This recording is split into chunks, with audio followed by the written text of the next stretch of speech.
Hey everyone, it's Naomi here. Today we'll be reacting to this video because why the hell not?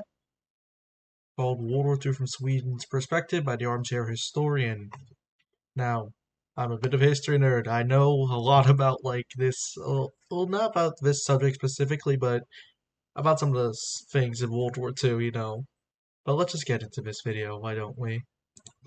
In 1939, war swept across Europe. As conflict advanced toward its borders, Sweden managed to maintain its neutrality. Situated in the frigid If north, I'm the country if my model breaks, sorry, but the VC face is what I use. It's kind of being weird for me. I have no idea why. If anyone can help me with that, please. was no stranger to harsh winters. Yet, with its neighbors falling under occupation and external pressure mounting, the Swedes were compelled to consider if their accustomed resilience to the cold could parallel their ability to withstand the storms of war. Though it had once been a great power in Europe, Sweden had long been absent from the chessboard of European conflict. The traumatic loss I love the Empire Sweden. For the grace of the might avoid. Wait, wrong song. What was the song? I don't know. I'll think of it later. of Finland to the Russians and the Great, cession of Sweden's great loss of Finland. I love Finland. final mainland possessions following the Napoleonic Wars pushed Sweden to pursue a policy of neutrality. Aided by its strategic position in Northern Europe and lack of entanglement in European military alliances, Sweden was able to successfully remain neutral throughout the First World War, though its government favored the Central Powers. Despite suffering some economic hardship and political strife, Sweden avoided the post-war devastation of many other European states, and Drink some public water. consensus strongly backed continued neutrality in future conflicts. However, as the 1930s came to an end, The thing that these so-called neutral powers during World War II is they never were actually neutral. They just never got involved in fighting. and the clouds of war once more gathered above Europe, Sweden's resolve would be put to the test. Before we continue, I'd like to thank the sponsor of today's video, Holzcairn, the world's leader in watches, jewelry. Alright, no one cares about the sponsor. I'm really sorry, but I ain't gonna be watching the sponsor. If you want to use his little code or something for the armchair historian, what is it? I don't know. I don't know. You can see his video. I'll link him in the description. Yeah, link in the description. Or by scanning the QR code on Yep. screen. On September 1st, 1939, Germany began its invasion of Poland. Despite its immediate declaration of neutrality, Sweden had already indirectly contributed to the war. From the panzers Of course. dashing across the border to the fighter bombers strafing Polish refugees, it's estimated that almost 60% of the iron used to build these deadly machines came from Swedish mines. Of course it does. Recognizing the importance of Sweden's iron supply to the Nazi war machine, Sweden's both Germanic, Britain I and doesn't Germany surprise me. rushed to negotiate with the Swedes, who assured the British that they wouldn't increase iron exports to Germany above their pre-war level. However, by slyly including the now occupied territories of Czechoslovakia and Poland within their definition of German pre-war imports, Sweden was able to simultaneously satisfy the German desire for increased iron deliveries. Following the fall of Poland, Sweden was faced with a threat much closer to home as the Soviet Union began its invasion of Finland. No, this is a great crime. I realize I'm getting Discord notifications. Great. If you guys hear a ton of Discord notifications, just ignore it. Very sorry. Yeah, this is a great loss in World War II. Ignore the notifications. Oh my god. As Sweden and Finland enjoyed close cultural Oh yeah, by the way, so I play airsoft and I actually have a Finnish coat because I do a little bit Finnish based airsoft. I really wish I could join the World War II Finnish reenactment groups, but I'm not old enough yet. and there's like barely any where I live. I don't think there's any at all where I live, but you know, this whole thing about me. And historic ties, the Soviet invasion led to widespread outrage amongst the Swedish public. Additionally, Stockholm was well aware that a Soviet victory in Finland would place the Red Army at Sweden's doorstep. Therefore, deviating slightly from its traditional neutrality, Sweden declared itself a Oh my god, I'm so sorry for that lag spike. So it just happens. non-belligerent in the unfolding Winter War, which allowed Sweden to transfer considerable quantities of weapons to the Finns while avoiding war with the Soviet Union. Drawing from its limited stockpiles, Sweden provided Finland with 84,000 rifles, 112 artillery pieces, and 25 aircraft. Additionally, over 8,000 Swedish volunteers successfully fought alongside the Actually, in relation to this, you can see in a lot of photos of World War II Finnish soldiers, they'll have Swedish helmets. And also, the Swedish volunteers as well. I remember seeing like the video of the speech for it that the Swedish government sent out. outnumbered Finnish army. Though Swedish And what I'm gonna put that I'll put that in the description, that video, if you want to check out the speech.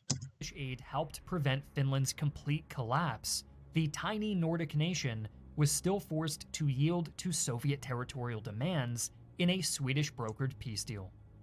In the chaos of the Winter War, Britain, I'm being honest, the story of Finland is honestly one of the best in World War II because it was like outnumbered.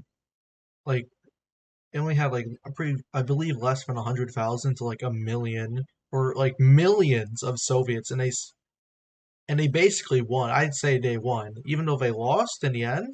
I'd say they just won. Just like they just won the fight, but lost because there's so many of them. If you know what I mean. saw an opportunity to disrupt Sweden's continued iron exports to Germany. Under the guise of aiding Finland, Britain offered to land thousands of troops in Norway before transporting them over Swedish railway to the front lines of Finland. Once within Sweden, however, these British troops would be directed to seize iron mines and other critical infrastructure, shutting down Swedish trade with Germany. But to Britain's displeasure, both Sweden and Norway saw through this ruse and denied British permission to carry out this would-be double cross. Classic British. Nevertheless, war would come to Scandinavia all the same. On April 9th, 1940, less than a month after the conclusion of the Winter War, Germany launched simultaneous invasions of Denmark and Norway, Sweden's two western neighbors. Wait, by the way, Denmark fell in like 6 hours. In 6 hours, Denmark fell to the Germans. While Denmark was immediately overrun, Norway fought on long enough for an Allied expeditionary force to arrive, though this too was soon defeated by the Germans. Despite the battles raging across the border, Sweden itself was not invaded, as Germany felt no need to risk its current stable Swedish iron supply. Regardless, Swedish diplomats and politicians were deeply intimidated by Germany's show of force. With both of its neutral neighbors suffering unprovoked invasions, it was becoming increasingly clear that the fate of Sweden's neutrality might be decided not in Stockholm, but in Berlin. For all their outrage at Germany's invasions, there would be no Swedish intervention. Their only hope is to suck the cock of Germany. Politicians were divided on how to respond to the conflict unfolding all around them, but were ultimately fearful of German retribution. While many in Sweden's government advocated for continued neutrality, a notable voice in favor of intervention was Sweden's Crown Prince, Gustav Adolf, who argued that Sweden's moral duty to defend against injustice should take precedence over its desire for peace. In the end, the voices of neutrality proved louder. Regardless, Swedish diplomats and politicians were deeply intimidated by Germany's show of force. With both of its neutral neighbors suffering unprovoked invasions, it was becoming increasingly clear that the fate of Sweden's neutrality might be decided not in Stockholm, but in Berlin. For all their outrage at Germany's invasions, there would be no Swedish intervention.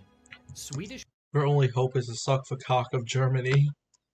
politicians were divided on how to respond to the conflict unfolding all around them, but were ultimately fearful of German retribution. While many in Sweden's government advocated for continued neutrality, a notable voice in favor of intervention was Sweden's Crown Prince, Gustav Adolf, who argued that Sweden's moral duty to defend against injustice should take precedence over its desire for peace. In the end, the voices of neutrality proved louder. And again, add. Wonderful. Similarly to I'm the cutting political that out. situation, the Swedish military response to the German invasion of Denmark and Norway was mixed. Sweden had long assumed that the Soviet Union posed the greatest threat to Swedish independence and had given relatively little attention to German aggression. Though fortifications had been constructed along the southern coastline, Sweden failed to mobilize Skåneline. Skåneline. You can say that, Skåneline. its military before the German assault, meaning that their borders were initially only lightly defended. Within less than a month, The however, Scandinavian languages Sweden are had weird. called up an additional 230,000 men to defend the southern coast and the long frontier with Norway. With the effectiveness of Germany's war machine displayed right before its eyes, Sweden quickly realized that its own military forces were inadequate. Sweden's conscript-based army was highly motivated and well-suited for local defense, but lacked any significant amount of heavy equipment. The Swedish Air Force was additionally in poor shape, with only 180 outdated aircraft compared to more than 4,000 commanded by the German Luftwaffe. Attempts to purchase additional equipment were complicated by Sweden's neutral status, as most nations were unwilling to sell valuable weapon systems when their own forces desperately needed replenishment. Luckily, Sweden was eventually able to leverage their industrial know-how to begin the production of their own military equipment, a practice which continues to this day.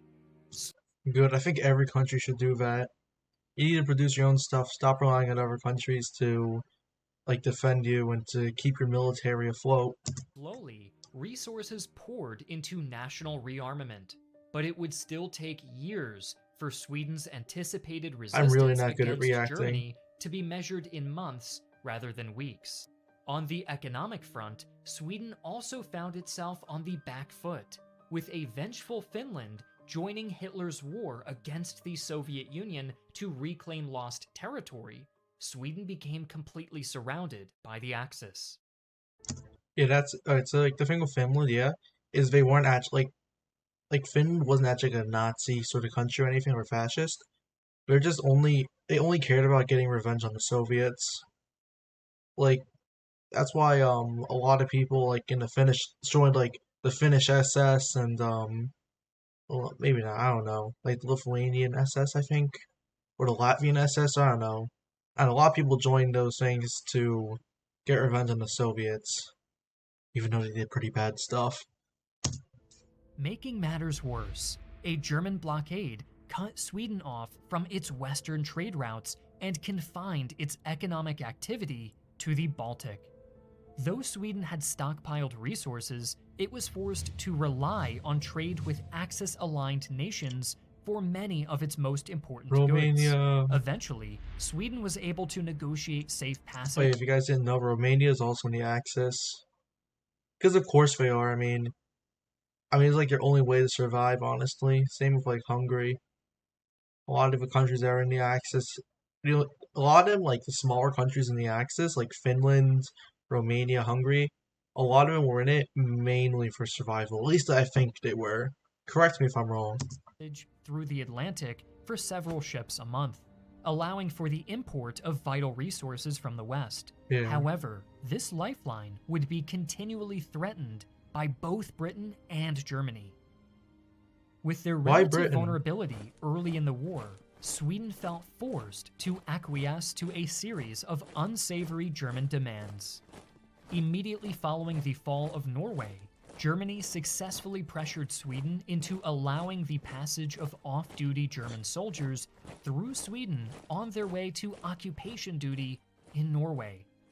A year later, in June of 1941, Sweden was faced with a much more serious crisis when Germany demanded that Sweden allow the Swedish 14,000 telegram. heavily armed Wehrmacht troops to pass through Sweden on their way to participate in the invasion of the Soviet Union. This demand flagrantly violated Sweden's neutrality and set off a minor political crisis in the country.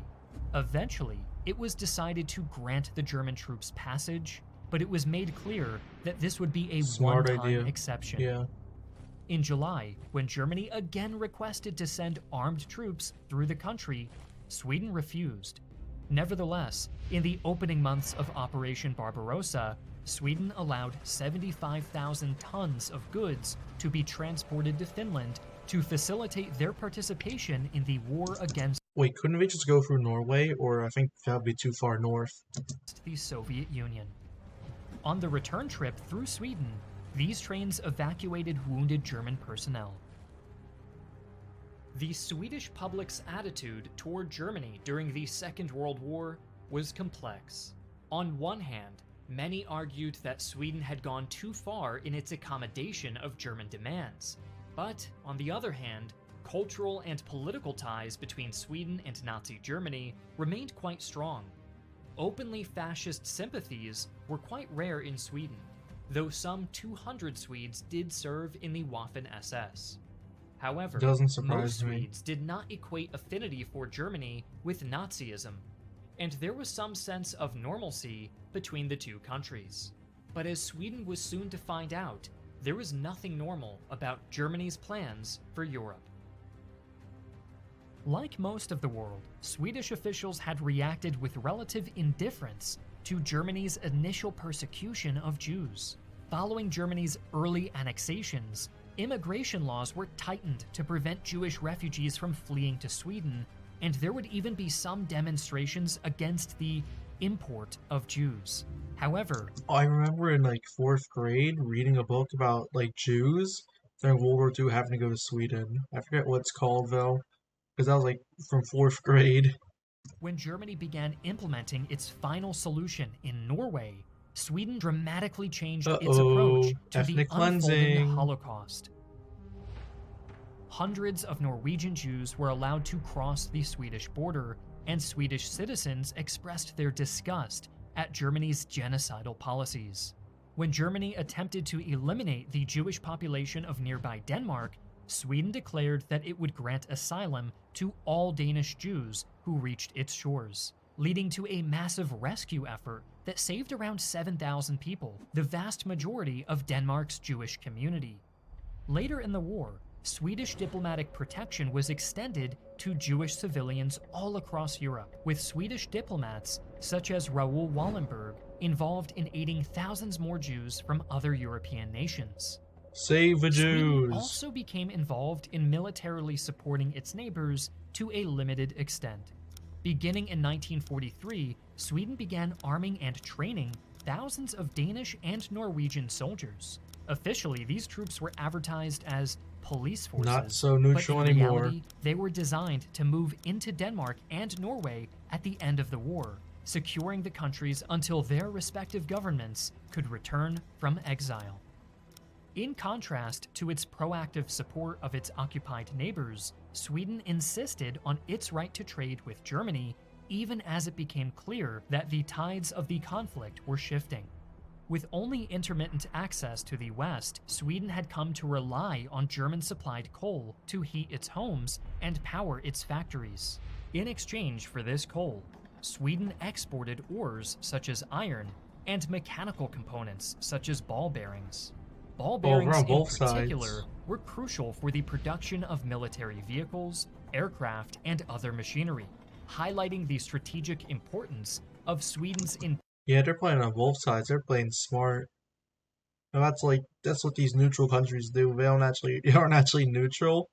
They just help both sides or help one side or something like that. Industrial exports to the German war machine. They just never get involved The militarily. Allies did not necessarily object to the concept of Swedish trade with Germany, as it was understood that Sweden had little choice. But the Allies were furious that Sweden chose to pay for its goods with militarily vital supplies. At one point, American representatives informally threatened to bomb Swedish factories if they did America, fuck yeah. not reduce exports to Germany. Gradually, however, Sounds like under increasing pressure from honestly sounds like such an American thing to do. People don't do what you like, bomb them. Bomb, bomb, bomb. the Western Allies, Sweden rolled back its trade with Germany Wait, did I mention bomb them? until it almost completely ceased by the end of 1944. As 1945 dawned in Europe, the eventual collapse of the Third Reich seemed all but inevitable. No longer fearing a German invasion, Honestly, really good animation. Sweden began to favor the Allied powers far more overtly. Yeah, they're Almost beneficial. 200,000 refugees from Sweden's war-torn neighbors were accepted into the country. They're on whatever Allied side. planes were relatively They're on whatever side benefits them the most. unharried if they strayed into Swedish airspace, and Sweden even began talks with the Allies about participating in the liberation of Denmark, although this ultimately proved unnecessary. By the time Hitler's empire fell in May of 1945, Sweden had seemingly chosen a side. Nevertheless, the legacy of Sweden's participation in the Second World War continues to haunt the country. With the benefit of hindsight, many question if Sweden was too quick to accommodate Germany, or if it could have done more to help the Allies. Most importantly, many have begun to wonder if neutrality could truly be justified in a conflict that was waged not just against states, but against humanity itself. Alright. So what I think about that, about Sweden, I think they had to do what they needed to do to survive. Like, yeah, they could, like, I think if they were to, like, favor the Allies more or something like that, they would probably be invaded, you know? And